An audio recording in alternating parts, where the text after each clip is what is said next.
Hey everyone, welcome to the show. I have an update to share about one of Trump's Capitol insurrectionists. It's time for an episode of Where Are They Now? Matthew Bledsoe was arrested.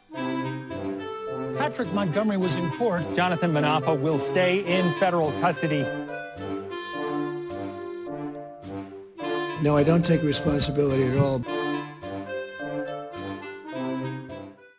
So 36-year-old North Carolina resident and military veteran Lewis Cantwell was seen at the entrance to the Lower West Terrace Tunnel.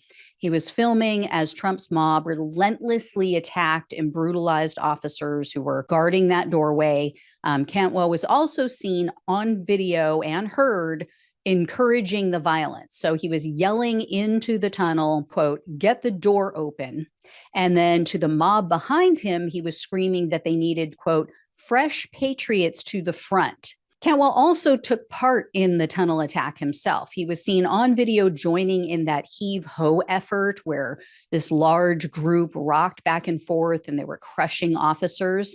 And Cantwell recorded the horrific assault on Officer Daniel Hodges. So that was where the officer was literally being crushed in a doorway and he was screaming out in pain. He had blood coming out of his mouth. So Cantwell was filming this, and while he was filming this, he was heard saying, quote, "There's about 1 million people outside. These 45 cops are not going to hold everybody back."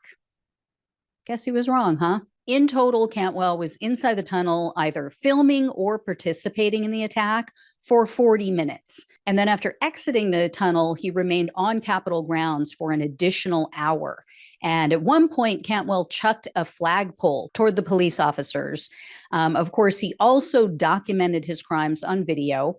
In one video, Cantwell recorded himself saying, quote, "We've essentially stormed the Capitol building. We're tired of the bullshit." And then in another, he declared, quote, "liberty or death." And Cantwell continued to encourage the assault on the officers. He was motioning for others to come closer to the attack.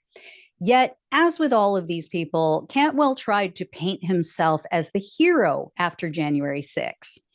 On Facebook, he claimed that he helped people at the Capitol. Cantwell wrote a lengthy post on Facebook in which he stated in part, quote, "I went and I helped people, both police and protesters."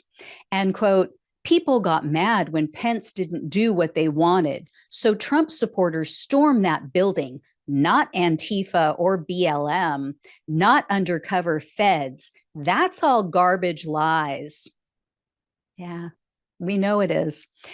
He, of course, defended Trump, and he claimed to know everything that went on that day. I don't know how he knew everything since it's a massive piece of property, but he wrote, quote, "I'm not a domestic terrorist. I'm a patriot that loves my country.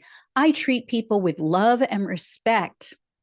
Then Cantwell made similar claims when he was interviewed by the FBI. Luckily, video doesn't lie.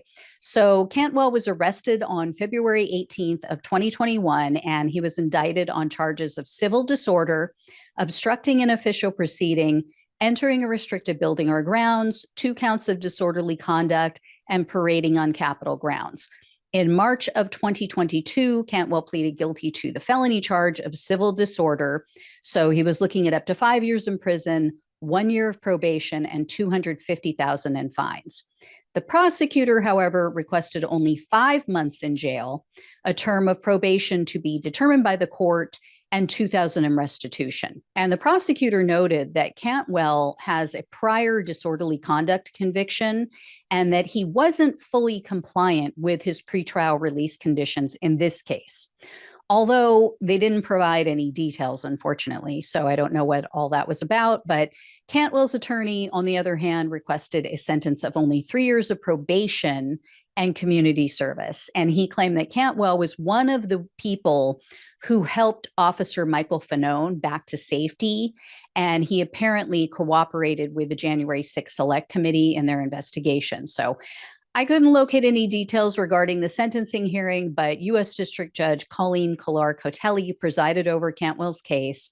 She's definitely been one of the tougher judges in these sentencings. Judge Cotelli sentenced Cantwell to 5 months in jail, 3 years of probation, and a $2,000 restitution fee. Now, for what he did, I think it should have been a longer sentence, but I'll take it.